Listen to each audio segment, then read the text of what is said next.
దేవుని బిడ్డలారా, ఈ యొక్క సమయంలో మనందరం కూడా ఇంకొక ఆదివారము దేవుని యొక్క మందిరంలో చేరి ఆయన వాక్యాన్ని విని ఇంకా బలపడటానికి దేవుడు ఇచ్చిన మంచి సమయాన్ని సద్వినియోగపరుచుకుందాం.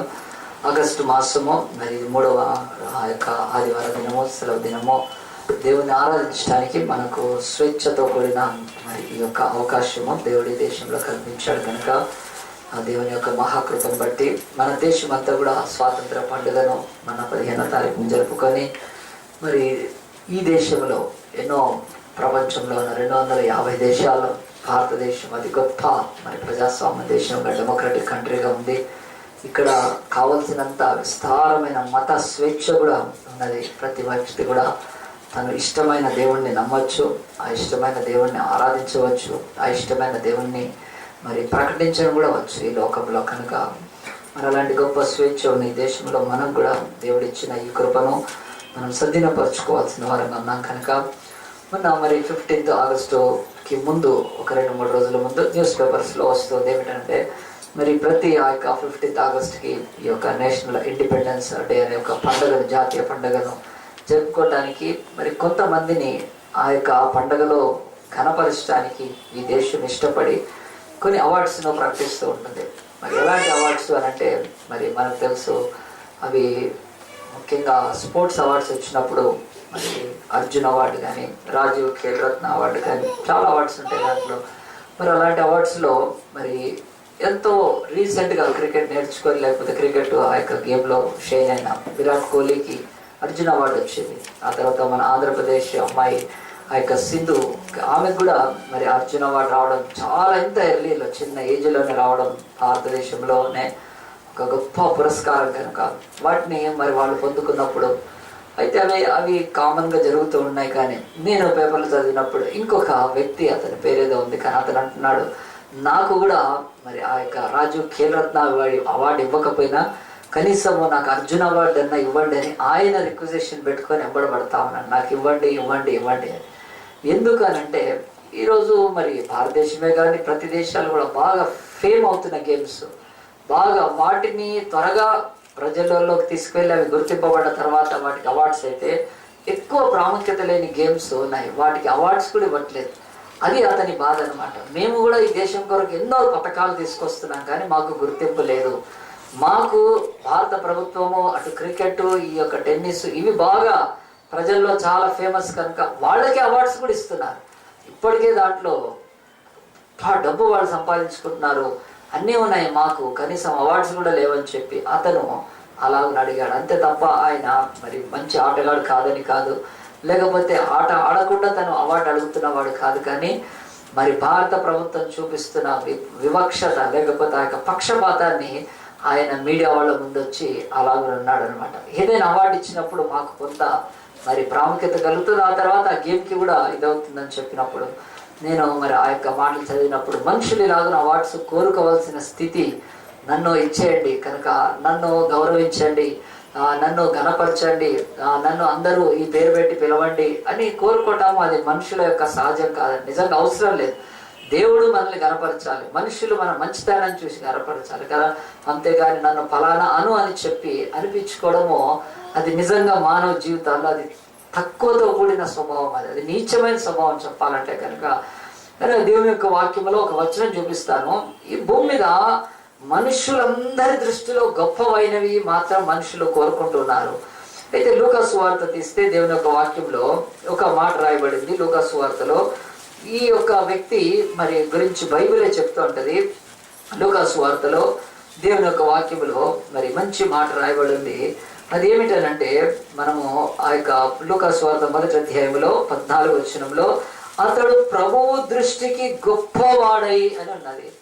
చాలా మటుకు మనం మనుషుల దృష్టిలో గొప్పవాళ్ళం కావడానికి అవార్డ్స్ అన్ని పనికొస్తాయి, పేర్లు పనికొస్తాయి, టైటిల్స్ పనికొస్తాయి.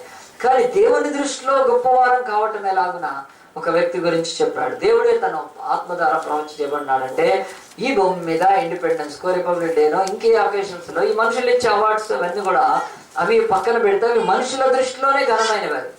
కానీ దేవుని దృష్టిలో ఘనమైనవి గొప్పవాళ్ళు అయిన వాళ్ళు బహు తక్కువ మంది. అయితే ఇక్కడ బాప్తిసం ఇచ్చే యోహాను పుట్టుకలోనే ఆ యొక్క తల్లిదండ్రులకు మరి ఆ యొక్క పరిశుద్ధాత్మ దేవుడు ప్రవచనం చెప్తూ, లేకపోతే ఆ యొక్క గబ్రియల్ దూత ద్వారా జకర్యాకు చెప్తున్నాడు, ఇతడు మనుషుల దృష్టిలో గొప్పవాడు కాదు, ప్రభువు దృష్టిలో గొప్పవాడై ఉంటాడు. ప్రభు దృష్టిలో గొప్పవాడు కావాలంటే, ప్రభు దృష్టిలో గొప్పవాడు కావటానికి మనకు మరి పద్మభూషణం, పద్మవిభూషణం, లేకపోతే ఆ యొక్క భారతరత్న, లేకపోతే అర్జున్ అవార్డు, ఇలాంటివన్నీ అవి కూడా ప్రభు దృష్టిలో గొప్పవి కాకపోవచ్చు అండి. ఎన్నో రకాలైన అవార్డ్స్ ఉన్నాయి ఈరోజు. మరి దేవుని దృష్టిలో, ప్రభు దృష్టిలో గొప్పవాళ్ళం అయి ఉండటానికి ఈ భూమి మీద మనము నిజంగా ఏం చేస్తున్నాం? నిజంగా ఈ భూమి మీద అనేకమైన గొప్ప ఘనతలు ప్రతి మనిషి ఆశిస్తాడు. మరి దేవుని యొక్క సన్నిధిలో ఆయన బిడ్డలుగా మనము లోకపు ఘనతల కంటే ఆయన సన్నిధిలో దృష్టిలో గొప్పవారం కావలినప్పుడు అవి శాశ్వతంగా మిగిలిపోతాయి. వాటిని ఎవ్వరు కూడా తీసివేయలేరు. అవి ఎప్పుడు కూడా మరి కలిగి ఉంటాయి. మరి చెప్పాలంటే మరి ఈరోజు అర్జున్ అవార్డు దగ్గర నుంచి ఇలాంటి అవార్డ్స్ అన్ని కూడా ఒకప్పుడు మన హైదరాబాద్ ప్లేయరే మరి అజరుద్దీన్, మొహమ్మద్ అజరుద్దీన్ ఆయన పొందాడు. ఆయన ఫస్ట్ మరి ఆ యొక్క టెస్ట్ ఆడిన రోజే ఆయన డెబ్యూలోనే సెంచరీ కొట్టాడు. అది చాలా మంది చేశారు. డెబ్యూ తర్వాత మళ్ళీ సెకండ్ టెస్ట్ ఆడాడు, సెకండ్ టెస్ట్ లో కూడా సెంచరీ కొట్టాడు. మళ్ళీ అది వింతగా చాలా మరి ఎవరు సాధి. ఆ తర్వాత మూడవ టెస్ట్ ఆడాడు, డెబ్యూలోనే 3వ సెంచరీ. ఇంతవరకు ఆ ప్రపంచ రికార్డు ఎవరు బద్దలు కొట్టింది. 3 టెస్ట్లలో, డెబ్యూ టెస్ట్లలో అతను టెస్ట్ లైఫ్ ప్రారంభించిన ఆ 3 టెస్ట్లోనే 3 సెంచరీలు కొడితే అజరుద్దీన్ అనే ఒక భారతీయ క్రికెట్ ప్లేయర్ ఎంత గొప్ప ప్రాముఖ్యత పొందాడు. ఇండియన్ క్యాప్టెన్సీ కూడా అయితే ఆ తర్వాత అతను ఇండియన్ టీంలో నుంచి తీసి పారేసేస్తారు. ఎందుకంటే ఆయన మీద వచ్చిన కొన్ని ఆ యొక్క నేరాలు అవి రుజువైనాయి, కొన్ని ఇదైనాయి. కానీ చెప్తున్నాను, మరి ఏం చేసుకోవడానికి ఇప్పుడు అవార్డ్స్ అంటే మనుషుల దృష్టిలో గొప్ప అవార్డ్స్ పొందిన వాటిని వెనక్కి తీసేసుకుంటారు. ఆ తర్వాత మన బ్రతుకుల్లో మనం బ్రతికిన బ్రతుకుని బట్టి, మరి మనకు వచ్చిన మన మీద పడ్డ నిందలను బట్టి, రుజువైన నేరాలను బట్టి భారత ప్రభుత్వం వాళ్ళకి ఇచ్చిన అవార్డ్స్ కానీ, మెడల్స్ కానీ అవి వెనక్కి కూడా తీసుకుంటారు. ఈరోజు అథ్లెటిక్స్లో ఎంతో మంది మంచి మంచి మెడల్స్ కొట్టినప్పుడు వాళ్ళు డోపింగ్ టెస్ట్లో, అంటే వాళ్ళ యొక్క రక్తంలో పరీక్ష చేసినప్పుడు వాళ్ళు ఏదైనా మరి డ్రగ్స్ వాడారా అన్నప్పుడు అది ప్రూఫ్ అయితే ఆ మెడల్ వెనక్కి తీసుకుంటారు. తీసుకున్న తర్వాత అప్పుడు ఆ తర్వాత నెక్స్ట్ పొజిషన్లో ఎవరైతే ఉంటారో అతడు ఆ మెడల్కి 4వ పొజిషన్లో ఉన్న వాళ్ళకు మెడల్ దొరకడం జరుగుతుంది. అది వింతగా జరుగుతుంది. అది కానీ అది చాలా బాధాకరంగా ఉంటుంది. అంటే లోకంలో మనకున్న ఘనతలను లాక్కుంటుంది, లోకము మనకున్న ఘనతలను వెనక్కి తీసేసుకుంటుంది. అయితే బైబిల్ చెప్తుంది, మీరు దేవుని సన్నిధికి వచ్చారు, దేవుని బిడ్డలుగా ఉంటున్నారు. దేవుడు అంటున్నాడు, ప్రభువు దృష్టికి గొప్పవాళ్ళయ్యి ఆయన ఇచ్చే ఆ బహుమానాలను, ఆయన ఇచ్చే ఘనతలను పొందుకోవటానికి మన సమయాన్ని సద్వినియోగపరుచుకోవాలి. ప్రతి ఒక్కళ్ళు అలాంటి ఘనత కొరకు వెతుకుతూ ఉంటే దేవుడు ఆయన ఆయన ఇచ్చిన ఘనతలు మాత్రము ఎవరు తీసుకోలేరు. కనుక మొట్టమొదటి అలాంటి ఘనత బైబిల్లో చూపిస్తాను. ఒక తండ్రికి వచ్చిందండి, ఒక తండ్రికి వచ్చింది ఆ ఘనత. ఆయన గురించి బైబిల్ చెప్తుంది. ఆదికాండము తీద్దాము. ఆదికాండము 18వ అధ్యాయం తీస్తే దేవుడి యొక్క వాక్యం చెప్తుంది. ఆదికాండం 18వ అధ్యాయంలో దేవుడి యొక్క వాక్యం మనందరం కూడా చూస్తే, దేవుడు ఈ లోకంలో మరి అనేకమైన అవార్డ్స్ను మరి ఈ లోకంలో వాళ్ళకి ఇస్తే, దేవుడు ఈ భూమి మీద ఒక పితరుడు చేసి ఇచ్చాడు. ఆయన పేరు అబ్రహాము. ఆయన 75 సంవత్సరాల వరకు పిల్లలు లేకుండా ఉన్నాడండి. అప్పుడు దేవుడితో ఆయన ప్రార్థన చేసినప్పుడు దేవుడు ఆయనకు కనిపించి, నీకు నేను పిల్లల్ని ఇస్తాను, నేను చెప్పిన చోటికి వెళ్ళమంటే తన 65 సంవత్సరాల భార్యను తీసుకొని ఆయన బయలుదేరి, అబ్రహాం అనే ఈ బైబిల్లో ఒక మహాపితరుడు, బైబిల్లో ఎక్కువగా మరి ఆయన పేరు ప్రతి ఒక్కడు పలికారు. ఇన్ని వేల సంవత్సరాల తర్వాత కూడా పలుకుతున్నారు.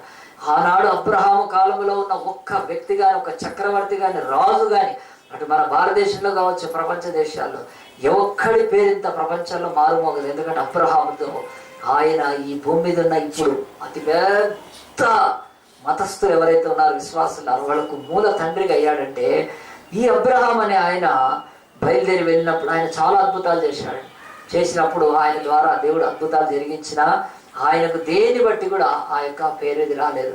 ఆయన గురించి ఆ యొక్క ఆదికాండం 18వ అధ్యాయంలో 19వ వచనం ఇలాగ చెప్తుంది, దేవుడినకు ఒక టైటిల్ ఇస్తున్నాడు, దేవుడినకు ఒక ఘనతనిస్తున్నాడు. దేవుడే ఈయన ప్రభు దృష్టికి గొప్పవాడని తెలియజేస్తుంటాడు. ఎట్లనగా యెహోవా అబ్రహామును గురించి చెప్పినది అతనికి కలుగజేయనట్లు తన తరువాత తన పిల్లలను తన ఇంటి వారును నీతి న్యాయములు జరిగించుచు యెహోవా మార్గమును గైకొనుటకు అతడు వారు ఆజ్ఞాపించినట్లు నేను అతన్ని ఎరిగి ఉన్నాను.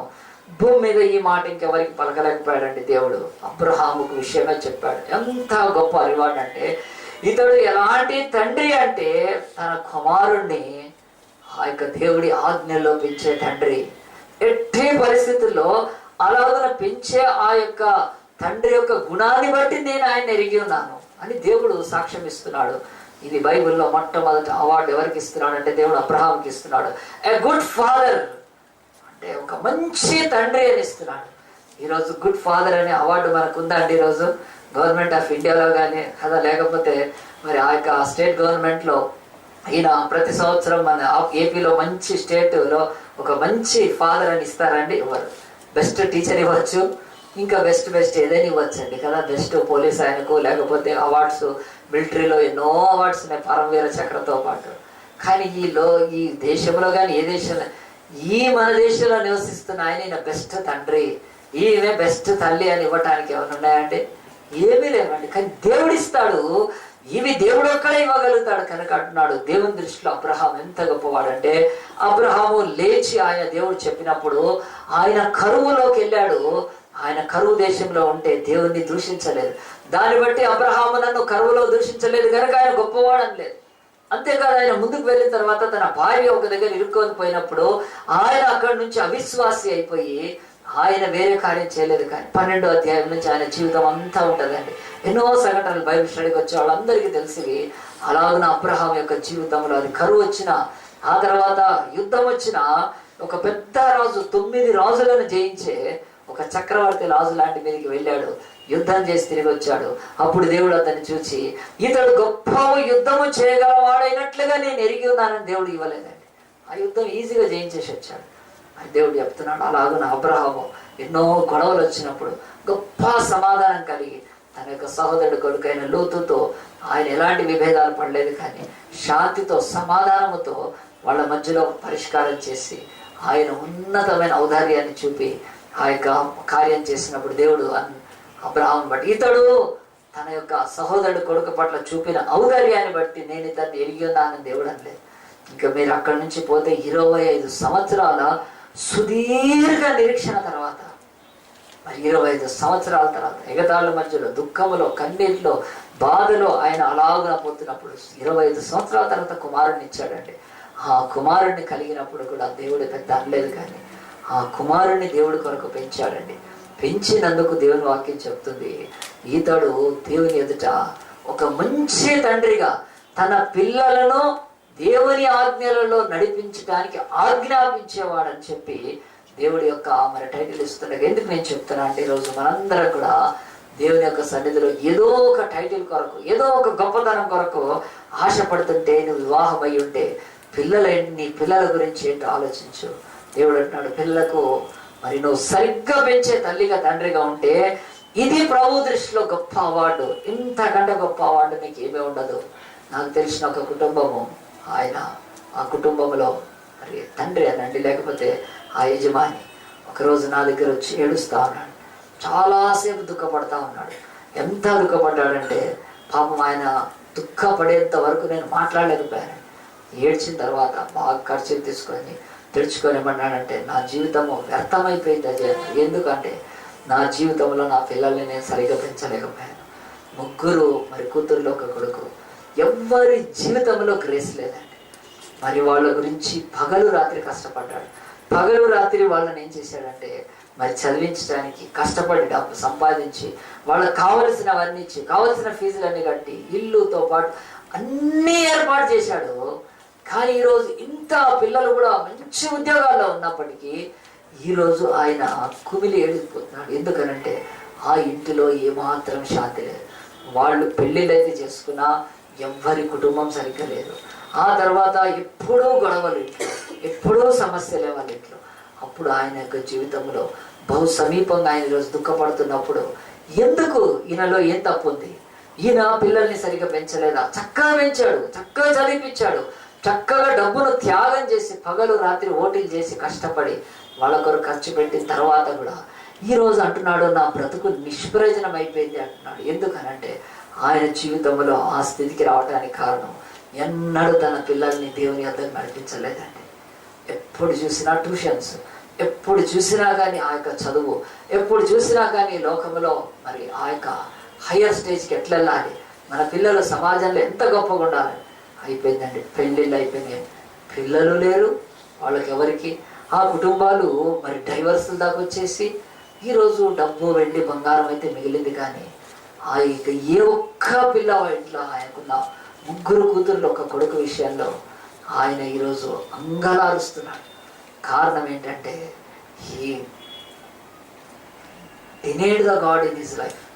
దేవుడు అనేవాడు ఒకడున్నాడని, నా బిడ్డల్ని దేవుడి దగ్గర పెంచాలనేది మర్చిపోయాడు. ఇస్ అ క్రిస్టియన్, మళ్ళీ క్రిస్టియన్. ఈరోజు దుఃఖంతో ఏడుస్తాను, ఇంకా మళ్ళీ ఆ దినాలు రావు. ఎందుకు నేను చెప్తున్నానంటే, అబ్రహాము ఆయన తన కుమారుని ఇస్సాకుని పెంచితే దేవుడు పరలోకం నుంచి ఆయనకు అవార్డు ఇస్తున్నాడు. అంటున్నాడు, ఇతడు ఒక తండ్రి అంటే ఇతడు తన బిడ్డల్ని ఆ యొక్క దేవుని మార్గాలలో నడిపించి ఆజ్ఞాపించేవాడు. కనుక ఎంతమంది తల్లిదండ్రులు అంటున్నాడు. ఈరోజు భారత ప్రభుత్వం కానీ ఇంకా ఏ దేశ ప్రభుత్వం ఏ అవార్డు అయినా బెస్ట్ ఫాదర్ ఇవ్వదండి, అది దేవుడు మాత్రమే ఇస్తాడు నీకు. ఆ అవార్డు నువ్వు ఈ భూమి మీద ఉన్నప్పుడే దేవుడి యొక్క సన్నిధిలో నీ బిడ్డలు నడిపించుకోగలిగితే పొందే. అబ్రహాము ఆయన విశ్వాసులకు తండ్రి అని, అబ్రహాము ఆయన దేవుని నమ్మితే నీతిగా ఎంచబడదని, అబ్రహాము కదరులేమ రాజుని జయించాడని, కరువులో ఆయన నుంచి జనములు ఈ లోకంలోకి వచ్చినాయని, ముస్లిమ్స్ కానీ క్రిస్టియన్స్ కానీ ఆ తర్వాత ఆ యొక్క యూదులు కానీ ఈయన నుంచి వస్తే దేవుడు అంటాడు అవన్నీ కూడా తృణప్రాయం. కానీ అబ్రహాం విషయంలో 18-19 వచనము స్పష్టంగా దేవుడు ఇచ్చే అవార్డు అండి. నీ జీవితాలు ఆలోచించే రోజు ఏ అవార్డు నీకు కావాలి, ఈ లోకంలో ఏ ఘనత కావాలి? నీకు ఇచ్చిన పిల్లల్ని తీసుకొని పోయి నువ్వు సాతానికి అప్పచెప్తే, నీకు ఇచ్చిన పిల్లల్ని లోకానికి వదిలిపెడితే దేవుడు అంటాడు, బిడ్డ నేను ఏ అవార్డు నీకు ఇవ్వగలుగుతాను? నీకు తల్లివి తండ్రివి అయితే నువ్వు వాళ్ళను ఈ యొక్క దేవుని సన్నిధిలో పెంచగలవు. అంతకంటే నువ్వేమి ఇవ్వలేవు. అవి ఇచ్చిన తర్వాత నువ్వు ఏమి ఇవ్వలేకపోయినా పర్లేదు. నీవు దేవుడి యొక్క వాక్యాన్ని, భయభక్తులను, వారికి దేవుళ్ళలో నీతిని నేర్పించు. కోట్ల డబ్బులు ఇవ్వలేనిది ఆల్రెడీ నువ్వు ఇచ్చున్నా వాళ్ళకు. ఎంతసేపు నా పిల్లలకు నాకు అది లేదు ఇది లేదు ఇవ్వలేకపోతున్నా అని బాధపడే తల్లిదండ్రులు ఉంటే మంచిదే, కానీ నీ పిల్లలకు భయభక్తులు అనేది నేర్పకపోతే, సృష్టికర్తను బాల్య దినాల్లో వారికి పరిచయం చేయకపోతే, వాళ్ళు ఆ యొక్క బాల్య దినాల్లో వాళ్ళు సృష్టికర్తను స్మరణం తెచ్చుకోవటానికి నువ్వు ఎలాంటి ఆ యొక్క ఏర్పాటును చేయకపోతే, పిల్లల్ని పట్టుకొని సండే స్కూల్కి చర్చికి తీసుకెళ్ళకపోతే, వాళ్ళు రేపు నువ్వు కోట్ల రూపాయలు సంపాదించిన ఒక్క ఆశీర్వాదాన్ని వాళ్ళు పొందారు. They cannot live. దేవుడిచ్చే ఏ ఆశీర్వాదం భూమి మీద అంటే, ఎందుకనంటే దేవుడికి చెందవలసిన స్తుతి మహిమ ఆ యొక్క బిడ్డల్ని దేవుడిస్తే ఆ దేవుడి దగ్గరికి తీసుకెళ్ళడం నీ బ్రతుకులో ఒకవేళ లేకపోతే, ఒకవేళ నీకు ఈ భారతదేశంలో నేను భారతరత్న నాకు ఇచ్చారనుకున్న ఆ భారతరత్న అయిన ఆ వ్యక్తి యొక్క కుటుంబం మాత్రం ఏ ఆశీర్వాదం ఉండదు. బైబిల్ చెప్తుంది. ప్రియ దేవుని బిడ్డలారా, దేవుని యొక్క వాక్య ప్రకారం ఒక తండ్రికి దేవుడు ఇచ్చిన అవార్డు చూపించాను మీకు. నా తర్వాత రెండోది చూపిస్తాను చూడండి. ఇదే బైబిల్లో దేవుని యొక్క వాక్యం చెప్తుంది. మనందరి జీవితాలలో మరి అందరికి తెలుసు ఆ యొక్క సామెతలు 22:6 ఎవరికి తెలియదండి. అందరం కూడా మనం బట్టి కొట్టినట్టుగా, బాలుడు నడవవలసిన త్రోవను వారికి నేర్పుమో, వాడు పెద్దవాడైనను వృద్ధుడైనను దానిలో నుంచి తొలగిపోడు. బాలుడైనా అంటున్నాడు అంటే తెలిసి వన్ ఏజ్. ఆ యొక్క అబ్రహాము ఇస్సాకును ఎట్లా పెంచాడంటే, బాల్యములో అతన్ని దేవునిలో పెంచాడు. బాల్యములోనే అతనికి దేవుడి యొక్క మాటల్లో విధేయత తీసుకొచ్చాడు. బాల్యములోనే దేవుడి యందు భయభక్తుల్లో పెంచాడు. కనుక ఆ ఇస్సాకు ఈ భూమి మీద చాలా గొప్పవాడయ్యాడండి. ఆ యొక్క ఇస్సాకు యొక్క ఆశీర్వాదాలు జీవితానికి కారణం ఎవరంటే తండ్రి మాత్రమే. కనుక ఆ యొక్క సామెతలు 22:6 ప్రతి క్రైస్తవుడికి తెలుసు. కానీ వాళ్ళ యొక్క జీవితాలలో దేవుడిచ్చే అతి గొప్ప టైటిల్, బహుమానము గుడ్ ఫాదర్ దేవుడు ఇవ్వాలి. కనుక ఆ యొక్క టైటిల్ పొందాలంటే ఈ వాక్యం మనకు తెలుసు, మొక్కై వంగనిది మానై వంగదు. కనుక తడిగా ఉన్నప్పుడు ఏదైనా ఇంప్రెషన్ పడుతుంది, ఒక్కసారి ఆరిపోతే ఇక ఇంప్రెషన్ పడదు. అది నీ చేతిలో లేదు, అది ఆ కాలంలో మాత్రమే ఉంది. కనుక తడి సిమెంట్ మీద నువ్వు ఏ అచ్చు వేస్తే ఆ అచ్చు పడిపోతుంది. సిమెంట్ ఒక్కసారి ఆరిపోయిన తర్వాత ఇక నువ్వు దాన్ని మార్చలేవు. దాన్ని చెక్కడం మొదలు పెడితే సిమెంట్ పగలడం మొదలు పెడుతుంది. పిల్లవాళ్ళు పెద్దవాళ్ళు అయిపోయిన తర్వాత వాళ్ళ జీవితాల్లో నువ్వు కరెక్షన్ చేయడం మొదలు పెడితే ఆ కరెక్షన్ వాళ్ళు యాక్సెప్ట్ చేయరు. వాళ్ళు తిరగబడతారు, ఇరిగిపోతారు, విచ్ఛిన్నం అయిపోతుంది. దేవుడు అందుకంటున్నాడు, నీ జీవితంలో శ్రేష్టమైన సమయము సిమెంట్ తడిగా ఉన్నప్పుడే, అంటే మొక్కగా ఉన్నప్పుడే వాళ్ళను దేవునిలో పెంచి వాళ్లకు దేవుడు ఈ భూమి మీద good father good mother award ఇస్తాడని. రెండోది బైబిల్లో ఒక వాక్యంలో మనం చూస్తే దేవుని ఒక వాక్యం యోహాను సువార్త మరి 1వ అధ్యాయంలో ఇంకొక సంఘటన రాయబడింది. ఇక్కడ తండ్రి కుమారుని నడిపించినందుకు దేవుడు సాక్ష్యం పలుకుతున్నాడు. మనం కూడా అలాగున గొప్ప అవార్డు దేవుని దగ్గర పొందగలుగుతాం. తరువాత తండ్రులు కాని వారు ఉన్నారు, కానీ సహోదరులు కదండి. మనందరం కూడా దేవుని యొక్క వాక్యంలో చూస్తే ఈ యొక్క యోహాను సువార్త 1వ అధ్యాయంలో 35వ వచనం, మరునాడు మరల యోహానును అతని శిష్యుల్లో ఇద్దరు నిల్చుండగా అతడు నడుచుచున్న యేసు వైపు చూచి ఇదిగో దేవుని గొర్రె పిల్ల అని చెప్పాను. అతడు చెప్పిన మాటలు ఆ ఇద్దరు శిష్యులు విని యేసును వెంబడించిరి. దేవుని యొక్క వాక్యం చెప్తుంది యోహాను సువార్తలో 1వ అధ్యాయం 30వ వచనంలో యేసు ప్రభు భూమి మీద ఉన్నప్పుడు యోహాను అనే ఒక ఆయన బాప్తిసం ఇచ్చాడు. ఆ యోహాను బాప్తిసం ఇచ్చిన తర్వాత యోహాను కూడా శిష్యులు ఉన్నారు. ఆ శిష్యులు ఎప్పుడు చెప్తూ వచ్చాడు, నేను రక్షకుని కాదు, నేను మెస్సయ్యాను కాదు, ఇదిగో మెస్సయ్య రాబోతున్నాడు, ఆయన వచ్చిన రోజు నీకు పరిచయం చేస్తానని చెప్పాడు. నిజంగానే ఒక రోజు యేసుప్రభు ప్రత్యక్షమయ్యాడు, బాప్తిసం ఇచ్చాడు, చూచాడు, పరలోకం తెరవబడింది, పరిశుద్ధాత్మ యేసుక్రీస్తు మీదకి రావడం చూచి వెంటనే తన శిష్యులకు చెప్పాడు, ఇదిగో ఈయననే మెస్సయ్య, వెళ్ళండి. ఇంకా చక్కగా చెప్పేశాడు, వెళ్ళండి ఈయన వెనక. వెంటనే యోహాను శిష్యులు ఇద్దరు ఆ యొక్క ఎంత మంచి చూడండి యోహాను, అందరం ఒకసారి యోహానికి చప్పట్లు కొడతాం గట్టిగా. చాలా మంది కదండి ఈరోజు నిజమైన దైవ సేవకులు అందరూ కూడా ఖచ్చితంగా చెప్తారు, నువ్వు నా చర్చికి రా, నా చర్చికి రా కాదు, ఇదిగో ఫలానా చర్చ్ మనకంటే మంచిది, అక్కడ కూడా వెళ్ళని చెప్తారు. ఫలానా మీటింగ్కి వెళ్ళని చెప్తారు, వెళ్ళకూడదని కూడా చెప్తారు. కానీ దొంగలు ఏం చెప్తారు, పాస్టర్లు కొంతమంది మా దగ్గరికే రా అని చెప్తారు. అది సరైన బోధ కాదండి. ఇప్పుడు యోహాను ఉన్నాడు, యేసు ప్రభు ఉన్నాడు, యోహాను శిష్యులు ఇద్దరు తగ్గిపోరు, మిగతా వీళ్ళు అందరినీ రాకపోతే యోహాను దుకాణం బంద్ అయిపోదు కదండి. యోహాను అట్లా ఆలోచించాడా? కాదండి. నిజమైన దేవుని ఆత్మ కలిగిన వాళ్ళు నాకంటే అతను బెటర్ టీచ్ చేస్తాడు, వెళ్ళు అంతే. చూడండి యోహాను ఎంత మంచి శిష్యు, ఆ యొక్క దేవుని యొక్క సేవకుడు అండి. చెప్తున్నాడు తను ఇద్దరు, నేను మెస్సయ్యాను కాదు బాబు, ఆయన మెస్సయ్య, వెళ్ళండి అన్నప్పుడు ఆ యోహాను ఇద్దరు శిష్యులు ఆయన యేసుక్రీస్తు వెంట వెళ్తా ఉన్నారు. యేసుక్రీస్తు వెంట వెళ్ళి ఆయన ఎక్కడున్నారు చూచారు, ఆయనతో ఇచ్చేశారు. కానీ ఆ యేసుతో వెళ్ళిన ఇద్దరు శిష్యుల్లో ఒక శిష్యుడి పేరు యోహానే, ఈయన రాసిన ఆయన యోహానే, రెండో ఆయన పేరు ఆంద్రేయ. వీళ్ళిద్దరు ఆ ప్రాంతంలో మామూలు పేదవాళ్ళు, చేపలు పట్టుకునే వృత్తిలో ఉన్నారు. కానీ వాళ్ళకు దేవుడు అంటే ఎంత ప్రేమ, యూదా యొక్క మతంలో ఉన్న నిష్ఠ గరిష్టతో బతికిన వాళ్ళు కనుక దేవుని వెళ్తున్నారు. నిజము ఆ రోజు సమాజము, ఆ రోజు సంఘము, ఆ రోజు దేవాలయము, ఆ రోజు మతము, ఈ శాస్త్రుల పరిచయాలు కుళ్ళిపోయిన స్థితికి వచ్చేసింది. యూదా మతము కుళ్ళిపోయిన స్థితికి వచ్చింది. దేవాలయాన్ని క్రయ విక్రయాలతో నడిపిస్తున్నారు. దేవాలయంలో రాజకీయాలు, దేవాలయంలో దొంగతనము, దేవాలయంలో మోసము నిండిపోయింది. దాదాపు ఇప్పుడు కూడా అదే స్థితికి వచ్చింది. హల్లెలూయా. చర్చ్ అదే స్టేజ్కి వచ్చింది. అప్పుడు రోమా సైన్యం ఉంది, ఇప్పుడేమో పోలీసు వాళ్ళు ఉన్నారు, ఏపీ పోలీసు వాళ్ళు హ్యాండిల్ చేస్తున్నారు ఎన్నో చర్చెస్. సో ఇలాంటి పరిస్థితుల్లో మనం భూమి జరుగుతుంది, ఇది మనం ఏం బాధపడనక్కర్లేదు. కానీ మన వంతుగా మనకు నీళ్లు దాహం అయితే మనం మంచి నీళ్లు దొరికేంత వరకు తాగకుండా ఉంటామే, కానీ బురద నీళ్లు కదా అని తాగము. ఈరోజు దేవుడు మాత్రం ఇచ్చాడు, నోరు నీదే, ఆరోగ్యం నీదే, కళ్ళున్నాయి నీకు, నీళ్లను పరీక్షించే తెలివి ఉంది కనుక ఏ చర్చ పడితే ఆ చర్చ, ఏ యొక్క నీళ్లు పడితే కానీ బురద నీళ్ళు ఎలాగున్నా ఎంత దాహం వేసినా తాగము. ఆ దాహానికి తట్టుకొని అంత ప్రయత్నమైన చేస్తాం తప్ప పోనీలో బురద నీళ్లు లోపల ఇక్కడ ఫిల్టర్ ఉంటుంది అదే పోతుంది అనుకొని అంత చక్కగా ఏ మట్టి కుంటలోంచి బురద నీళ్లు తీసి తాగం. కానీ ఈరోజు మానవుడు మాత్రం ఆత్మ సంబంధమైన బురద నీళ్లు తాగడానికి సిద్ధపడిపోతాడు. కొన్ని చర్చెస్ సర్వనాశనమైన అక్కడి నుంచి కదలారు. అది కంప్లీట్గా దేవుడికి ఆ యొక్క వ్యతిరేకంగా ఉన్న ఇది మా చర్చ్, మేము ఇక్కడ ఫౌండర్లము, మా తాత ముత్తాత ఉన్నాడు, మా ఓడు బిషప్ ఇక్కడ కదా అని చెప్పుకొని ఇంకా అక్కడే ఆ యొక్క మురిగిపోయిన దుర్గంధంతో నిలిగిన శవాల వాసంతో ఉన్న సంఘాల్లో కూడా అలాగ ఉండటానికి ఇష్టపడుతున్నారు తప్ప బైబిల్ అంటుంది అలా కాదు. దేవుడు ఎప్పుడు పారే నీళ్ళు, దేవుడు అన్నాడు నీ ఆత్మ గురించి నువ్వు ఆలోచించుకో, ఎవరో గురించి బురద నీళ్ళు తాగదు అవసరం కూడా లేదు. దేవుడు ఎప్పుడైనా కానీ నీళ్లు, మంచి నీళ్ళు ఆయన భూమి మీద ఇస్తూనే ఉన్నాడు, ఉంచుతాడు. కనుక యోహాను యొక్క ఇద్దరు శిష్యులు అన్నాడు, నేను చేసినంత బోధ చేశాను ఆయన, నేను ఇంకా చేయలేను, నా వల్ల కాదు, ఇదిగో ఈయన రక్షకుడు మెస్సయ్య అని చెప్పినప్పుడు ఆంద్రేయ యోహాను ఇద్దరు లేచి యేసు ప్రభువుని వెంబడించారు. యేసు దగ్గరికి వెళ్ళారు, చూశారు, ఆయన అడిగారు మేము శిష్యులం కావాలంటే కమ్మన్నారు. కానీ అంత లోపల ఏమైందంటే ఆంద్రేయ తన జీవితంలో ఒక అద్భుతమైన సంగతిని అనుభవించడం, యోహానులో ఏది చూడలేకపోయాడు యేసులో చూడగలుగుతున్నాడు. యేసులో ఆయన మహిమ కానీ, ఆయన మాట కానీ, ఆయన అద్భుతాన్ని చూసి ఇంకెక్కువ ఆలస్యం చేయలేదండి, వెంటనే ఇంటికి వెళ్ళిపోయాడు. వెళ్ళిపోయి ఏం చేశాడు తెలుసా అండి, వాళ్ళ ఇంట్లో ఈ ఆంధ్రేయకు ఒక బ్రదర్ ఉన్నాడు. ఆంధ్రేయ బ్రదర్ పేరు సీమోను. సీమోని చూసేమనంటే, నేను నా యొక్క స్నేహితుడు లేకపోతే వ్యవహారం, మేము మెస్సయాను కనుక్కున్నాము.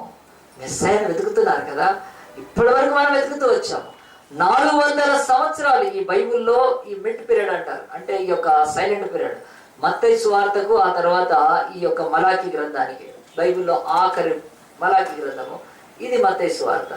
ఈ పేపర్గా 400 సంవత్సరాలు సైలెంట్ అయిపోయింది. గాడ్స్ వాయిస్ లేదు భూమి మీద.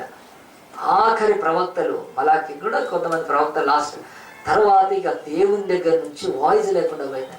400 సంవత్సరాలు వాళ్ళు వెతికారండి మెస్సయ్య గురించి. వెతికినప్పుడు ఇప్పుడు ఆ మెస్సయ్య పుట్టి ఆయన ప్రత్యక్షమయ్యి కనిపిస్తున్నాడని చెప్పి ఆంధ్రైన సహోదరుడు తబ్బిబ్బైపోయి ఇంటికి వెళ్ళి చెప్తున్నాడు.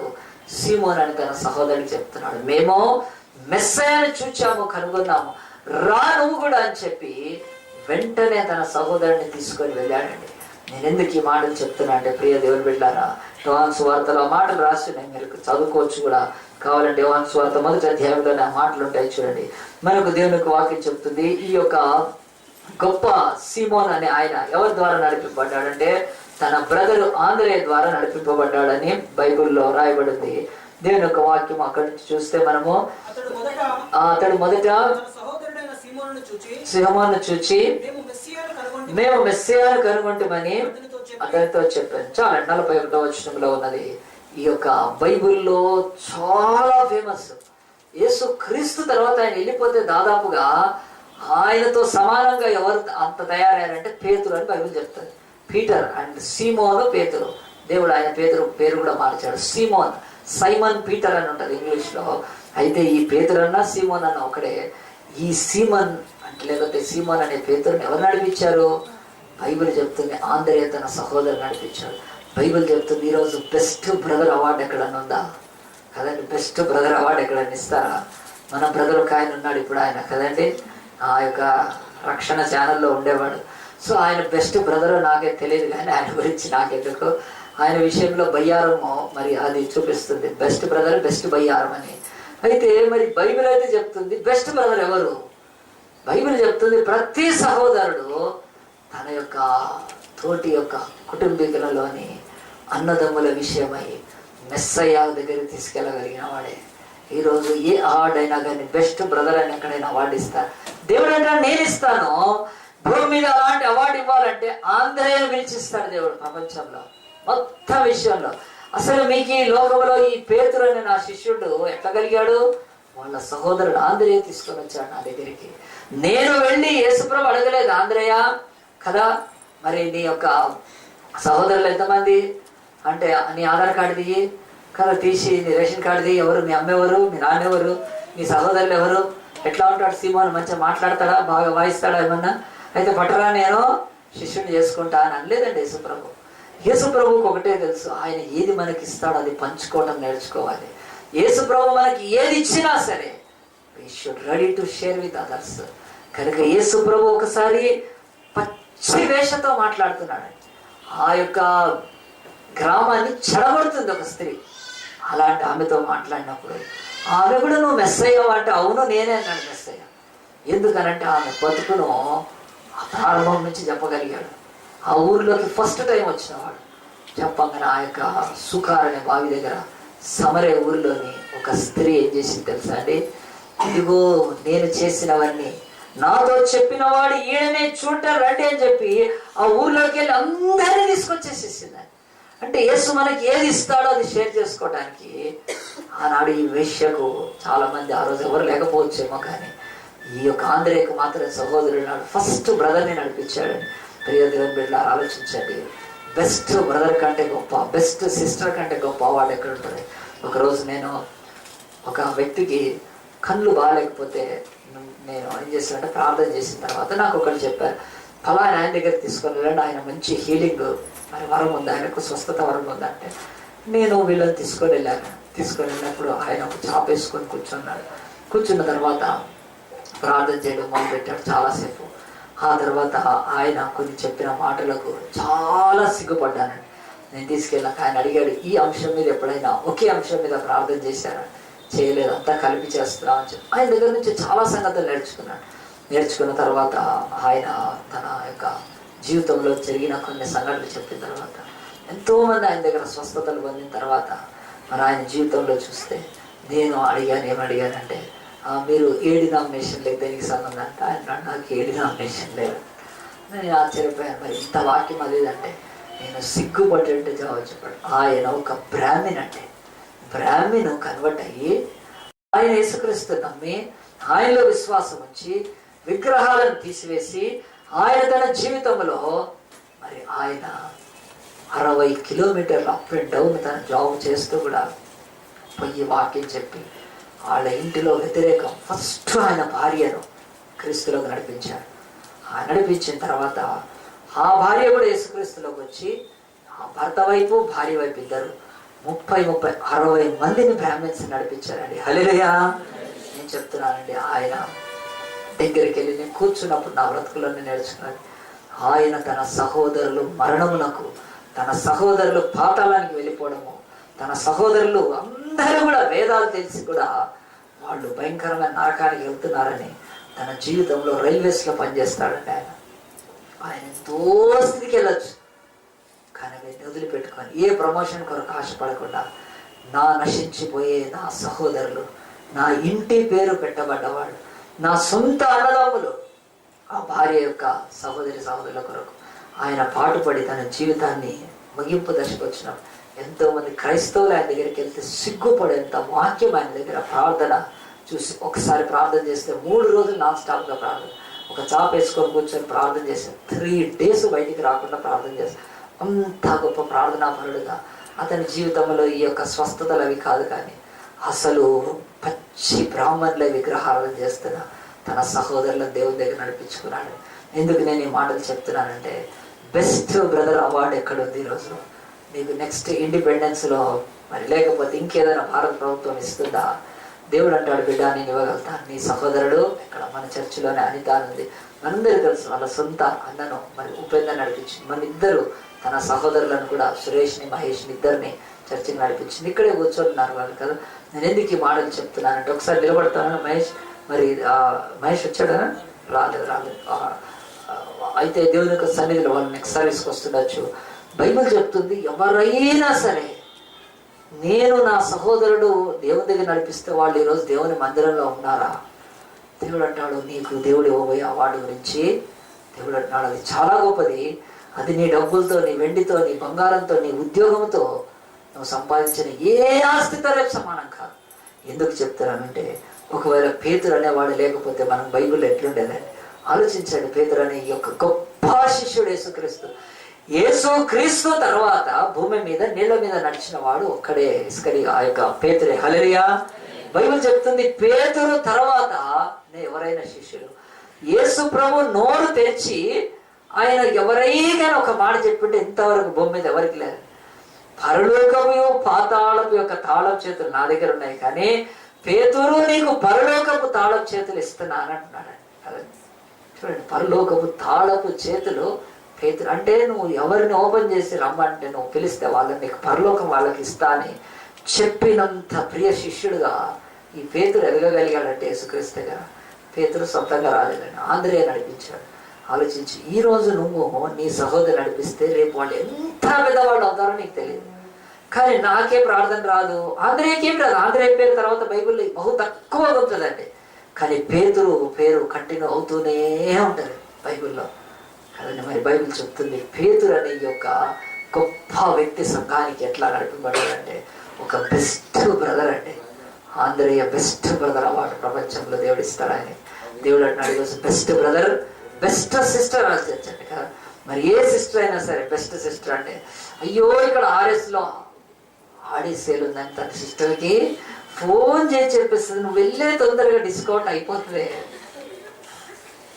సిస్టర్ లెక్క చాలా వాడికి అంటే ఏదో దొరుకుతుంది, నా చెల్లెకి కూడా దొరకాలి అని చెప్పి ఆశపడడం తప్పులేదండి. కానీ చాలా వాడికి ఈరోజు బ్రదర్స్ సిస్టర్స్ ఈ లోకంలో అన్నలు ఫోన్ చేసి చెప్తా ఉంటారు, అరే తొందరగా అప్లై చేసుకోవాలి, లాస్ట్ డేట్ ఉంది, అదే నీకు ఉద్యోగం వస్తుంది. పాపం అన్నలు చెప్తారు కదా తమ్ముళ్ళకి, ఫలానా దగ్గర మరి ఆ యొక్క జాబ్ ఆపర్చునిటీ ఉంది, వెళ్ళు, ఫలానా దగ్గర ఇక్కడ చెయ్యి, నాకు తెలిసిన ఒక సార్ ఉన్నాడు, ఆయన పోయి కలువు నీకు ఉద్యోగం ఇప్పిస్తాడని. ఎన్ని హెల్ప్లు చేస్తారండి అన్నదమ్ములు, న్యాచురల్ అది, భూమి మీద చేస్తారు కూడా, చేయని వాళ్ళు వదిలేసేయండి. కానీ దేవుడు అడుగుతాడు, ఎప్పుడైనా నీ సహోదరుడికి ఒక్కసారి ఫలానా చర్చి కానీ, ఫలానా వాక్యం కానీ, ఫలానా సమయంలో నీవు మంచి మేలును ఆత్మీయంగా పొందుకుంటావు, వెళ్ళు అని చెప్పేవాళ్ళు ఎక్కడున్నారండి?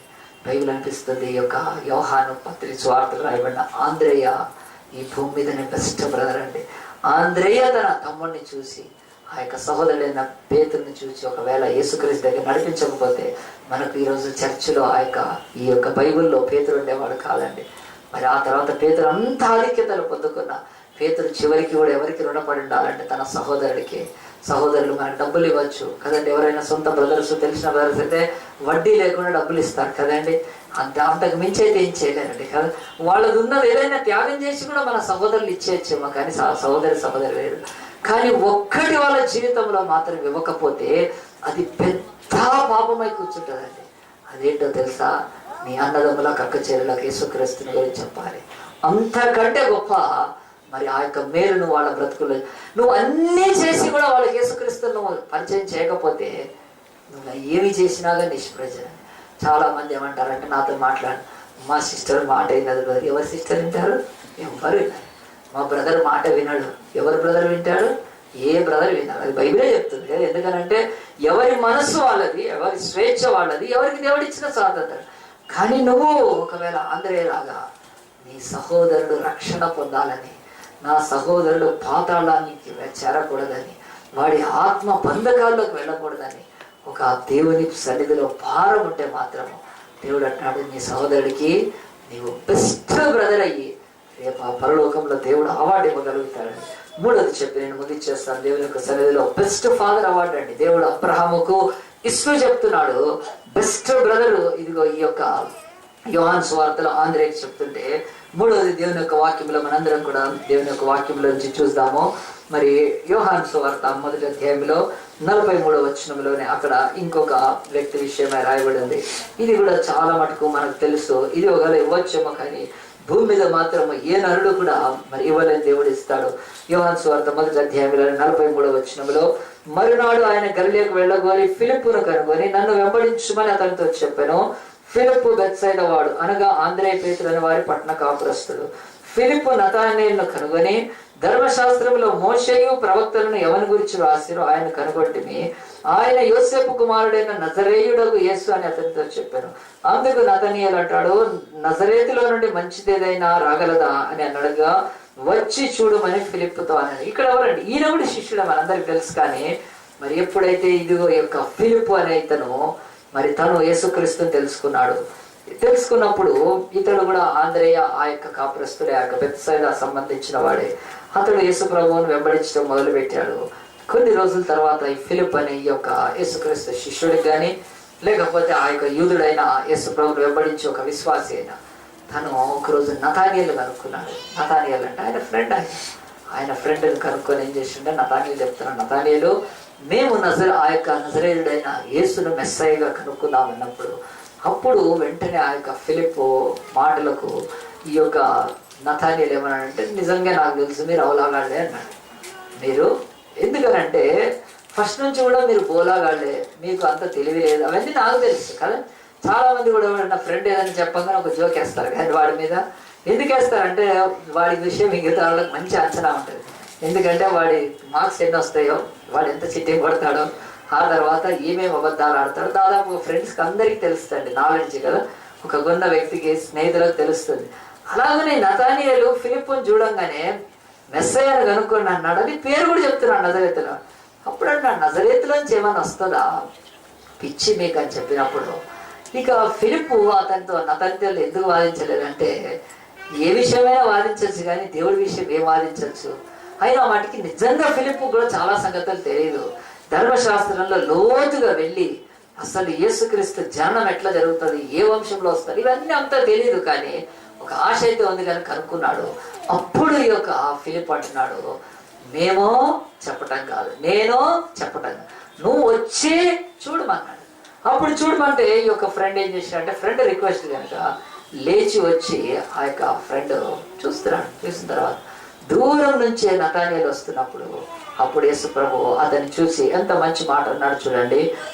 ఇదిగో ఇతడు ఇశ్రాయేలీయుడు, ఇతని యందు ఏ కపటం లేదని అతని గుర్తు వచ్చి చెప్పాను. చూడండి 47వ వచనంలో యేసు ప్రభు నతనీయుని చూసి దూరం నుంచి చూస్తే మాటలు చెప్తున్నాడు ఇతడు అన్నప్పుడు, అప్పుడు నతనీయులకి ఇంకా అర్థమైంది ఏంటంటే, ఆహా ఇతను నన్ను చూడగానే పొగుడుతున్నాడంటే ఇతడు మాయగాడు, ఇతడు సరైనవాడు కాదు, వీళ్ళు చెప్తున్న మెస్సయ్య కాకపోవచ్చు.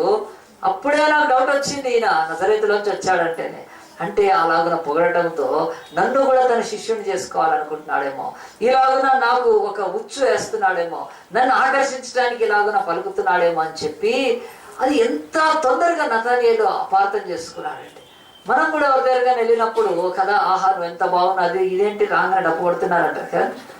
చాలాసార్లు మనం కొత్త వ్యక్తుల దగ్గరికి వెళ్ళినప్పుడు వాళ్ళ యొక్క వింత ప్రవర్తన నచ్చదు మనకు. దాదాపుగా యేసుక్రీస్తు అట్లా చేస్తున్నట్టుగా నతనీయులు ఫీల్ అయ్యాడండి. నతనీయులు అంటాడు, ఏంటి ఈయన మెస్సయ్య అని చెప్తే ఆయన మౌనంగా ఏదో ఇట్లా ఏదో చూస్తూ కదా, వచ్చావా నాయన బిడ్డ అని కళ్ళు తెరవాలి కదా, స్వాములు అట్నే తెలుస్తారు కదా, అట్లా ఏదో పట్టుకొని అలాగే ఎక్స్పెక్ట్ చేస్తున్నాడు. కానీ చూడంగానే పరిచయం లేకుండా ఇంత సింపుల్గా మాట్లాడే వరకు అప్పుడు డౌట్ వచ్చేసి, నేను అనుకున్నట్టే ఈ నజరేతు నుంచి వచ్చిన వాడు మోసగాడు, ఇతరులో యథార్థత లేదు, ఇతడు నన్ను పొగడడం ఏంటి అసలు, నేనెవరో తెలియకుండా నా గురించి తెలుసుకోకుండా అని మానవ సంబంధంగా ఈ నతనీయులు యేసుక్రీస్తు విషయంలో చాలా తప్పుడుగా దూకుడుగా ఏం చేశాడంటే కొన్ని మాటలు అనేసేసాడని. అప్పుడు యేసు ప్రభు ఏమనుకోలేదు, కానీ ఆయన వెంటనే అంటున్నాడు చూడండి 48, నన్ను నీవు ఎలా ఎరుగుతావు అని నతనీయులు ఆయన అడుగుగా, అంటే నువ్వు నన్ను పొగడటానికి నన్ను ఎట్లా ఎరుగుతావు, నువ్వు నన్ను పేరు పెట్టి ఎందుకు పిలుస్తున్నావు, ముందే నా స్నేహితుల దగ్గర పేరు తెలుసుకున్నావు కదా, నువ్వు వాళ్ళు నీకు మెసేజ్ పంపించుంటారు, నువ్వు అది చూసుకొని మొత్తానికి నాకు అంటే నీది ట్రిక్కీగా ఉన్నది, నీ యొక్క మాటలు అవి నమ్మకంగా లేవని చెప్పి నోరు తెరిచి తొందరపడి ఆ యొక్క నతనీయులు అన్నప్పుడు వెంటనే యేసు అంటున్నాడు, ఫిలిప్పు నిన్ను పిలవకమనిపే, అసలు ఫిలిప్పు నిన్ను పిలవకమనిపే అంటున్నాడు. అంటే ఇక్కడికి తీసుకొని రాకముందు ఆయన నిన్ను నా దగ్గర తీసుకొని రావాలని అనుకోకముందే నేను చెప్తున్నాడు, ఫిలిప్పు పిలవకమనిపే నీవు ఆ అంజూరపు చెట్టు కింద ఉన్నప్పుడే, ఆ అంజూరపు చెట్టు ఎక్కడుందో, ఈ సారా అంజూరపు చెట్టు కింద ఏం చేస్తాడో ఇవన్నీ కూడా యేసు ప్రభువుకు తెలుసని ఖచ్చితంగా అంటున్నాడు, నీవు అంజూరపు చెట్టు కింద ఉన్నప్పుడే నిన్ను చూచి తినని అతనితో చెప్పాను. అప్పుడు నతనీయులు ఏమంటున్నా అంటే, బోధకుడా నీవు దేవుని కుమారుడు ఇశ్రాయేలు రాజు అని ఆయనకు ఉత్తరం గడగడలాడిపోయాడండి. అమ్మో కదా, ఏమో ఫిలిప్పుకు తెలిస్తే నాకు వచ్చి చెప్తే ఆ తర్వాత తెలుసుకోవడం కాదు, ఈయన నిజంగా దేవుడే. నేను అంజూరపు చెట్టు దగ్గరికి వెళ్ళి కూర్చున్న సమయము కనీసము తన ఇంటి వాళ్ళకు కూడా తెలియదే, ఫిలిప్పు వదిలిపెట్టేయండి, నా సొంత ఇంటి వాళ్ళకి అక్కడికి ఏ మనుష్యుడు కూడా అక్కడ లేడే ఆ అంజూరపు చెట్టు దగ్గర. ఖచ్చితంగా అంజూరపు చెట్టు దగ్గరికి వెళ్ళి ఆయన కూర్చొని అక్కడ ఏం చేసినా అది దాదాపుగా ఎవ్వరూ కూడా చూడలేదు, అది ఖచ్చితంగా నతనీయులు. కానీ ఆ అంజూరపు చెట్టు కిందకి వెళ్ళిన సంగతిని ఈయన ఎంత క్షుణ్ణంగా గ్రహించి చెప్తున్నాడంటే, ఈయన నిజంగా ఆ బోధకుడు, ఈయన ఇశ్రాయేలుకు రక్షకుడు అని ఒప్పుకొని ఆ తర్వాత యేసు ప్రభుకి శిష్యుడు అయ్యాడండి. యేసు ప్రభు 12 మంది శిష్యుల్లో నతనీయులు ఒక శిష్యుడుగా బైబిల్ చెప్తుంది. ప్రియ దేవుని బిడ్డలారా, ఈ రోజు కూడా ఇక్కడ ఫిలిప్పు బెస్ట్ ఫ్రెండ్ అండి, బెస్ట్ ఫ్రెండ్ అవార్డు మనం ఈరోజు ఎవరికి ఇవ్వగలుగుతామండి? మంచి స్నేహితులని అవార్డు ఈరోజు భారత ప్రభుత్వం కానీ ఇంకెక్కడైనా పెట్టారా? ఎక్కడైనా ఇస్తారా బెస్ట్ ఫ్రెండ్? ఒకవేళ ఏదైనా ఏర్పాటు చేసుకుంటే అది లోక సంబంధం ఉండొచ్చు, కానీ దేవుడు అంటాడు నీ జీవితంలో నీ యొక్క మరి ఫ్రెండ్స్ ఎంతమంది నశించిపోతున్నారు, ఎంతమంది ఈ లోకాన్ని వదిలి వాళ్ళు విగ్రహాల వెంట, ఈ లోకం వెంట, ఈ లోకపు యొక్క భోగాల వెంట, ఈ లోకపు యొక్క రంగుల వెంట వెళ్ళిపోతుంటే నువ్వు అలాగా చూస్తున్నావు. అట్లీస్ట్ నీ క్లోజ్ సర్కిల్.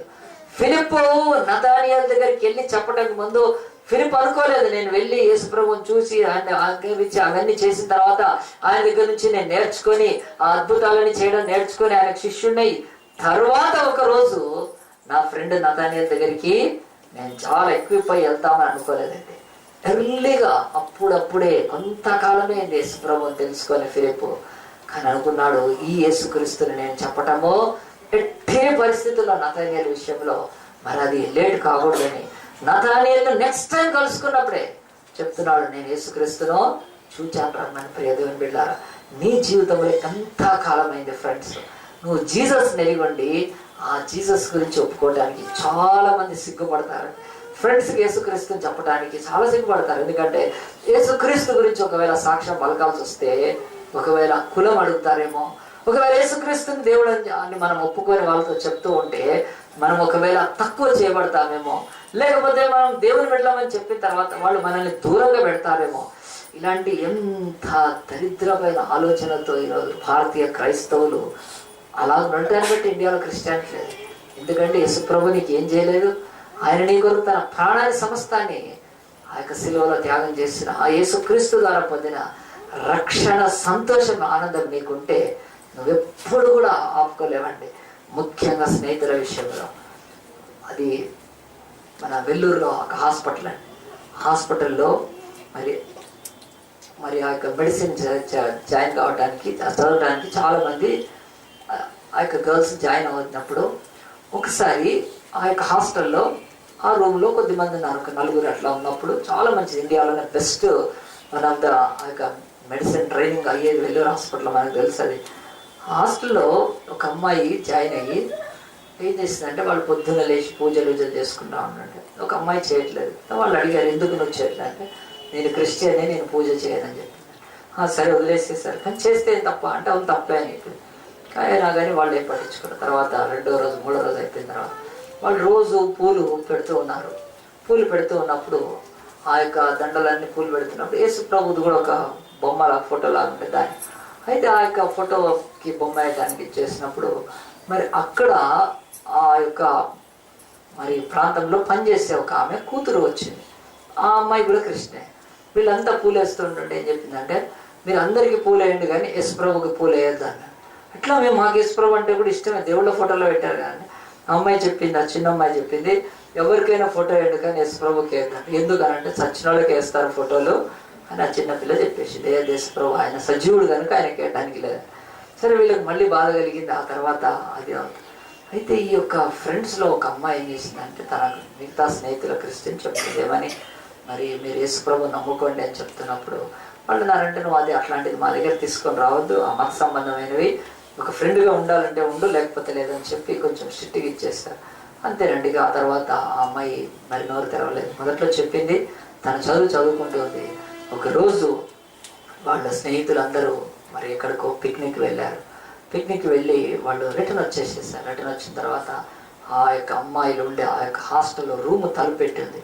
తలుపెట్టినప్పుడు వాళ్ళు తలుపు కొడదామని చూశారు, కానీ తలుపు కొడితే కానీ ఏడుపు వినిపిస్తుంటే ఏమైందబ్బా, ఏమైంది, మన ఫ్రెండ్ ఎట్లా మనతో పిక్నిక్ రాలేదు, తనకి ఏం జరిగిందా అని చెప్పి వాళ్ళు భయపడ్డారు. మన ఇంటి నుంచి న్యూస్ వచ్చిందో తనకేమని అని చెప్పి వాళ్ళు తలుపు తట్టకుండా కిటికీ దగ్గర నిలబడి వింటున్నారు.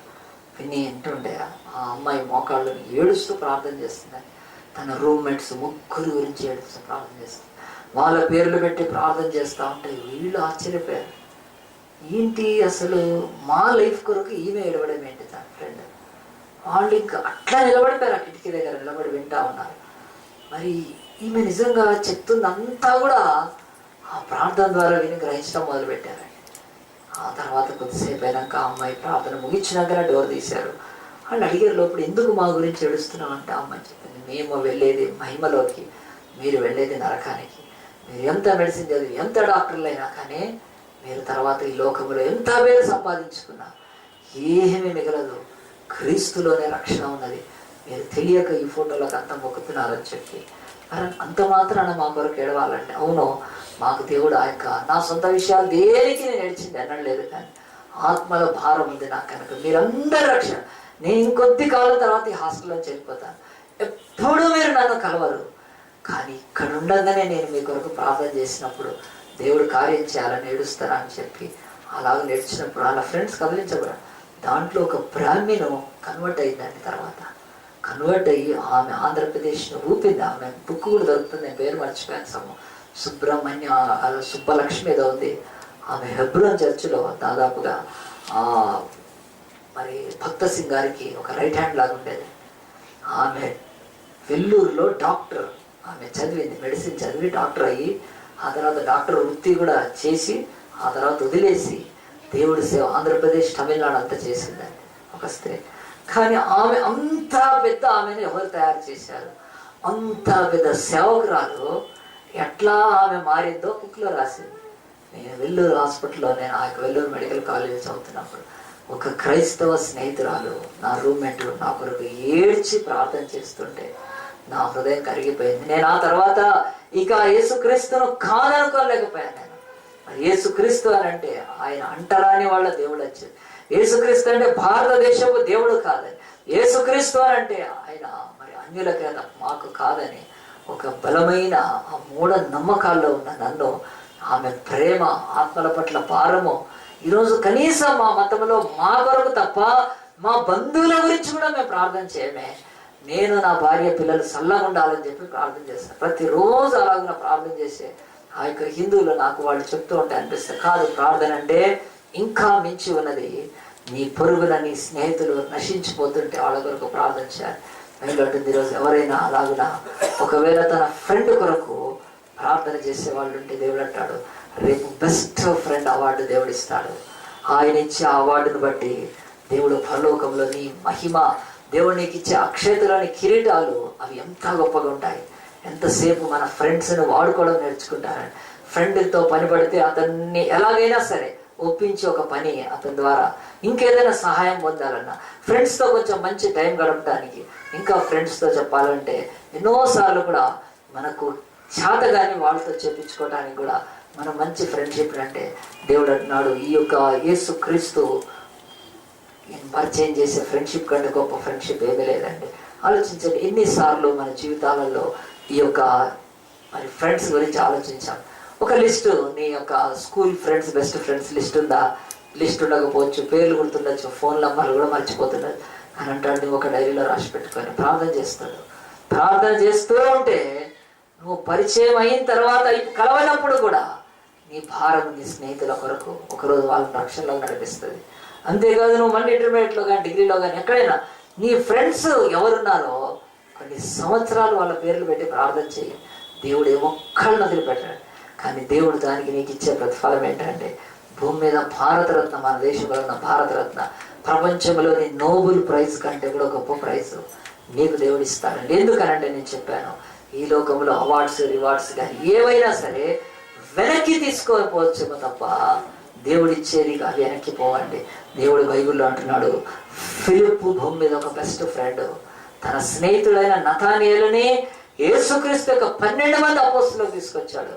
నతానియేలు ఆ తర్వాత గొప్ప సేవ చేసి ఆయన సిరియా ప్రాంతంలో ఎక్కడో ఒక రాజు ఆ యొక్క భార్యను రక్షించినప్పుడు ఆయనను పళ్ళాలు పెట్టి చంపేసేసారన్న తమ ప్రాణాలను కూడా యేసుప్రభుకు అనుగ్రహించి వాళ్ళు పరలోకానికి వెళ్ళిపోయారు. కానీ ఆ నతానియేలు నడిపించింది ఎవరు అంటే ఫిలిప్పు.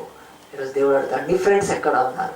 నీ ఫ్రెండ్స్ గురించి, నువ్వు వాళ్ళ యొక్క రక్షణ గురించి నీలో ఉండే ఇసుమంతైనా సరే, ఆ యొక్క రవ్వంతైనా సరే ఆ యొక్క రక్షణ విషయమై తప్పనేదని ఉందా? లేకపోతే బైబిల్ అంటుంది, నువ్వు పొందుకున్న అవార్డ్స్, రివార్డ్స్ అన్నీ కూడా ఈ లోకంలో కలిసిపోతాయి. కనుక ప్రియ దేవుని బిడ్డలారా, దేవుని యొక్క వాక్యం చెప్తున్న రీతిగా మనందరం కూడా దేవుని యొక్క సన్నిధిలో మరి ఈ యొక్క యేసుక్రీస్తు ద్వారా పొందే ఈ అవార్డ్స్ విషయమై మనము దేవుని యొక్క సన్నిధిలో ఖచ్చితంగా మనం దేవుని యొక్క సన్నిధిలో ముందుకు సాగాలని దేవుని యొక్క వాక్యము ఆ యొక్క యాకోబు పత్రిక 5వ అధ్యాయము 19-20 వచనాలు మాత్రం చూచి మనం ప్రార్థన చేసుకుందాం. యాకోబు పత్రిక 5వ అధ్యాయము 19-20లో కొన్ని మాటలు రాయబడినాయి చూడండి. యాకోబు పత్రిక, నా సహోదరులారా, మీలో ఎవడైనాను సత్యము నుండి తొలగిపోయినప్పుడు మరి ఒకడు అతన్ని సత్యములకు మళ్లించినడలా పాపిని వాని తప్పు మార్గం నుండి మళ్లించువాడు మరణము నుండి ఒక ఆత్మను రక్షించి అనేక పాపములను కప్పివేయనని ఆయన తెలుసుకోవాలి. అందరూ కూడా తల్ల ఉంచి ప్రార్థన చేసుకున్నామండి. వాక్యానికి ఆపు పెట్టుకొని మరి 3 సంగతులు మనం బైబిల్లో చూడొచ్చు. ప్రభా, నేను ఒక్కసారి ఇండిపెండెన్స్ డే రోజు నా భారతదేశపు ఎర్రకోట దగ్గర ప్రైమ్ మినిస్టరు మరి ఆ యొక్క జెండా ఎగరేస్తున్నప్పుడు కానీ, ఇక్కడ మరి ఆ యొక్క పెరడ్ గ్రౌండ్స్లో కానీ ఒక్కసారి నేను అవార్డు పొందకపోయిండొచ్చు ప్రభా. అలాంటి అవార్డుకు నేను సెలెక్ట్ అయ్యి కూడా ఉండకపోవచ్చు. దేవుడు ఏం బాధపడనక్కర్లేదు. దేవుడు ఇంకా పెద్ద అవార్డ్స్, మానవులు ఇవ్వలేనివి ఆయన అవార్డ్స్, మరి కొన్ని బహుమతులు ఆయన ప్రదానం చేయడానికి ఇష్టపడుతున్నాడు. దానిలన్నిటికంటే మొట్టమొదటిది బెస్ట్ ఫాదర్, బెస్ట్ మదర్. మరి నీ యొక్క బిడ్డల విషయమైన వాళ్ళు పొందుకోవాలని దేవుడు పరలోకం నుంచి వస్తున్నాడు. అబ్రహాము తన పిల్లలకు దేవుని గురించి ఆజ్ఞాపించినట్లు నేను అతన్ని ఎరిగి ఉన్నాను. మరి ఈరోజు నువ్వు తల్లిదండ్రులు అయితే నీ పిల్లలు ఎక్కడున్నారు? ఈరోజు చర్చికి వెళ్తారా? ప్రార్థన చేస్తారా? దేవుని ఎరిగి ఉన్నారా? నీతిలో బతకగలుగుతున్నారా? లేకపోతే నువ్వు ఎంత సంపాదించినా వాళ్ళ బ్రతుకులో నిరాశ, నిస్పృహ, దుఃఖమే మిగులుతాయి. ఎందుకనంటే దేవుడు ఇచ్చేవి దేవుడు మాత్రమే ఇస్తాడు ఆయన. కనుక దేవుడు అంటున్నాడు, నువ్వు ఒక బెస్ట్ ఫాదర్ మదర్గా ఉన్నావా? ఈరోజు వాళ్ళ కొరకు ఎంతసేపు ప్రార్థన చేస్తావు? ఎంతసేపు వాళ్ళని దేవుని వైపు నడిపించడానికి? ఇస్సాకును అబ్రహాము నడిపిస్తే ఆయన ఆనాడు అన్యులను వివాహం చేసుకోలేదు, అన్య దేశంలో విగ్రహారాధన చేయలేదు, అన్యులతో జత కట్టలేదు. కానీ అన్యులలో ఆయన ఒక మహిమగా జీవించాడు ఇస్సాకు. కానీ అలాంటి కుమారుడిని తయారు చేసిన వాడు తండ్రి. తండ్రి కొరకు బలిపీఠం కూడా ఎక్కిన వాడు ఇస్సాకే. కనుక అలాంటి కుమారుడిని ఎవరు తయారు చేశారంటే బైబిల్ చెప్తుంది బెస్ట్ ఫాదర్ అబ్రహాము. అబ్రహాము ఆయన విశ్వాసాన్ని బట్టి కానీ, అబ్రహాము యుద్ధాల్లో గెలిచిన దాన్ని బట్టి దేవుడు అనట్లేదు, తనకిచ్చిన ఏకైక కుమారుడిని సరిగ్గా దేవునిలో పెంచగలిగాడు. మరి ఈరోజు నీ బిడ్డల్ని పెంచగలుగుతున్నావా? పెంచితే దేవుడిచ్చే అవార్డు అది నీకు ఎంత సంతోషం కలుగుతుంది అంటే, నీ పిల్లలను చూసి నువ్వు సంతోషించినంత కోటీశ్వరులు కూడా ఒకవేళ సంతోషించారు. ఎందుకో తెలుసా? నీవు నీ బిడ్డల్ని దేవుడికి అప్పచెప్పావు కనుక. హన్నా తీసుకెళ్లి సమూయేలుని దేవుడికి అప్పచెప్తే ఆ సమూయేలు దేశాల రాజులను కూడా అభిషేకించాడు అన్నాడు. అంత స్థితికి దేవుడు బెస్ట్ మదర్స్, ఫాదర్స్కి ఆ యొక్క ఇచ్చే అవార్డులు మనుషుల యొక్క ఊహకు అందనివి కనుక. మరి ఈరోజు నువ్వు ఆ యొక్క పొజిషన్, మరి ఆ అవార్డు కొరకు ఆశపడతావా? దేవా, నువ్వు బెస్ట్ ఫాదర్వి, పరలోకం తండ్రివి, నీ కుమారుని యేసును మా కొరకు ఇచ్చావు నాయన. అందరినీ యేసు కొరకు పెంచితే చాలు, కానీ యేసునైతే నువ్వు ఈ లోకం మా కొరకు ఇచ్చేసావు నాయన. నువ్వు అందరికంటే మంచి తండ్రివి నాయన. కనుక నీ కుమారుడిని మా కొరకు ఇవ్వగలిగావు. నిజంగా ఈరోజు ఆ యొక్క మంచి పరలోకం తండ్రి నిన్ను అడుగుతున్నాడు, you want to become a good father. నా దగ్గర అవార్డు ఉంది బిడ్డ, ఒకరోజు నీ పిల్లల్ని పెంచు, నీతిలో పెంచు, మంచి మార్గంలో పెంచు. మరి నీ జీవితంలో నీకు దక్కేది కూడా చివరికి అదే. పిల్లల బ్రతుకులు నిర్లక్ష్యం చేసిన తల్లిదండ్రులు చివరిలో వాళ్ళ అవసాన దశలో ఏడుస్తుంటారు, కన్నీరు కాలుస్తూ ఉంటారు. అయ్యో, నా పిల్లలు అంతా సరిగ్గా లేరే, ఏమిచ్చి అప్పుడు నువ్వు బాగు చేస్తావు, చేయలేవు. కానీ ఇప్పుడే అవకాశం ఉన్నదని బెస్ట్ ఫాదర్, మదర్గా నీకు దేవుడు అవకాశం ఇస్తాడు. రెండవది బెస్ట్ బ్రదర్గా కూడా బైబిల్ అంటుంది. సంఘానికి పేతురుని ఇచ్చిన వాడు ఒక గొప్ప గురువు కాదు, ఒక గొప్ప మత ఆ యొక్క ప్రధాన యాజకుడు కాదు, సంఘానికి ఒక మంచి సహోదరుడు సంఘానికి పేతురునిచ్చాడు. ఈరోజు నీ యొక్క బ్రదర్స్ ఎక్కడున్నారు? నీ సిస్టర్స్ ఎక్కడున్నారు? వాళ్ళు ఇంకా విగ్రహాలలో ఉంటే, ఇంకా పాపంలో ఉంటే ప్రయత్నం చేయి. నీకు ఒక మంచి అవార్డు ఉంది దేవుడి దగ్గర, బెస్ట్ బ్రదర్ అవార్డు. దాని కొరకు నువ్వు సీమోను పేతురుని జ్ఞాపకం చేసుకో. దేవుడు ఆ యొక్క మరి ఆంధ్రేయకి ఇచ్చిన అవార్డు నీకు కూడా ఇస్తాడు. అంతేకాదు బెస్ట్ ఫ్రెండ్ కూడా దేవుడు అవార్డు. ఫ్రెండ్షిప్ డే అని చెప్పి అవి ఇవి చేతులకు కట్టుకోవడం కాదు, ఫ్రెండ్షిప్ డే అని చెప్పి జల్సాలు చేయడం కాదు, ఫ్రెండ్షిప్ డే అని చెప్పి నీ ఫ్రెండ్కి ఒక మంచి గిఫ్ట్ ఇవ్వడం కాదు. గిఫ్ట్ అంటేనే జీసస్. కనుక ఆ యొక్క బెస్ట్ ఫ్రెండ్ ఫిలిప్ తన యొక్క స్నేహితుడికి నతానియేలుకు క్రీస్తుని పరిచయం చేశాడు. మరి ఈ యొక్క 15th ఆగస్ట్ నుంచి నెక్స్ట్ ఇయర్ లోపల, ప్రభా నాకు ఎవరి అవార్డు ఇవ్వనక్కర్లేదు, నా అవార్డు రివార్డు ప్రభా, ఇదిగో చర్చికి వచ్చారు, లేకుంటే పలానా చర్చికి వెళ్తున్నా ప్రభా, నీ దగ్గర నాకు బహుమానం ఉందని చెప్పి దేవుని యొక్క సన్నిధిలో బెస్ట్ ఫ్రెండ్ అవార్డు దేవుడు నీకు ఇవ్వాలంటే యేసు ప్రభు అంటున్నాడు, నేను మీకు మంచి స్నేహితుడిని అంటున్నాడు. ఆయన మనకు స్నేహితుడు కావాలని ఆశపడుతున్నాడు. నువ్వు ఇంకొక స్నేహితుడిని, నీ స్నేహితుడిని యేసుకు దగ్గర తీసుకొస్తే అతడు కూడా అతనికి మంచి స్నేహితుడు అవుతాడు కదా. అతని ఆత్మను పాతాళములోంచి నువ్వు తప్పించిన బిడ్డవుతావు కనుక ఒక్కసారి ఆ యొక్క యేసుక్రీస్తును నమ్ముకుందామా? ఆ యేసుక్రీస్తుని దగ్గరికి మన స్నేహితులను తీసుకొస్తామా? యేసు ప్రభు స్నేహితులకు కూడా ప్రేమించిన ఇస్కరియోతు యూదా వలె మోసం చేసి అమ్ముకుందామా? 30 వెండి నాణాలకు యేసుని అమ్ముకున్నా ఆ యొక్క యేసు యొక్క శిష్యుల్లో ఒకడు స్నేహితుడిగా భావించినప్పటికీ దూరం అయిపోయాడు. కనుక మనం ఇస్కరియోతు యూదా లాకుండా ఒక చిన్న తీర్మానం చేసుకుంటాం. అవును ప్రభా, నా ఫ్రెండ్స్ అంతా కూడా నాన్ క్రిస్టియన్స్ ఎంతోమంది, వాళ్ళకి నీకు నీ నామాన్ని పరిచయం చేస్తాను, నీ వాక్యాన్ని చెప్తాను. అయ్యా తలలో నుంచి రక్తం కారుతున్నా, కాళ్ళ చేతుల్లోంచి రక్తం కారుతున్నా, వీపంతా రక్తసిక్తమైపోయినా యేసయ్యా నువ్వు ఆ యొక్క ఇస్కరియోతు యూదాను పోగొట్టుకున్నావు, కానీ సిలువలో ఒక దొంగను నాయన సంపాదించుకున్నావు. నీ ప్రేమ అనంతమైంది ప్రభా నాయన. కనుక నీ ప్రేమ యుద్ధకు నడిపిస్తాను ప్రభా నేను అనేకులు. దేవునికి సన్నిధిలో ఇక్కడ కూర్చుండగానే ఇంకా ఈ లోకంలో ఏదైనా అవార్డు రివార్డు కొరకు నువ్వు ఆశపడుతుంటే తప్పులేదు, కానీ దేవుడిచ్చే ఈ బహుమానాలు, ఈ అవార్డ్స్ కొరకు ప్రభా నా జీవితంలో ఈ పాస్టర్ నా కళ్ళు తెరిపిస్తున్నాడు ప్రభా. నిజమే, నా చుట్టూ నా స్నేహితుల గురించి ఎప్పుడైనా వాళ్ళు ఫోన్ చేస్తే మాట్లాడడం తప్ప వాళ్ళ పేరు నా డైరీలో లేదు. నేను ఎన్నడూ వారి రక్షణ గురించి ప్రార్థన చేయట్లేదు ప్రభా. దేవా నాకు సహాయం చేయి, నేను చేస్తాను అని ఒక తీర్మానం చేసుకున్నాడు. ఎవరైనా ఉంటే నీ చేయి చూపిస్తే అల్లో చంద్రం ప్రార్థన చేసుకున్నాను. దేవా నిజమే ప్రభా, ఈ లోకంలోని అవార్డ్స్ ఎంతకాలం ఉంటాయి ప్రభా, అవి ఇచ్చినవి వెనక్కి కూడా లాక్కుంటారు, కానీ ప్రపంచంలో 4000 సంవత్సరాల తర్వాత అబ్రహాంకు నువ్వు ఇచ్చిన అవార్డు మేము నమ్ముతున్నాం ప్రభా. ఆ మంచి తండ్రి వలె, అదిగో నాయన ఆ యొక్క మంచి సహోదరుడు ఆంధ్రయ వలె, ఆ మంచి స్నేహితుడైన ఫిలిప్ వలె ప్రభా, మేము కూడా నీ దగ్గర అవార్డ్స్ పొందాలి ప్రభా. సహాయం చేయండి ఆయన.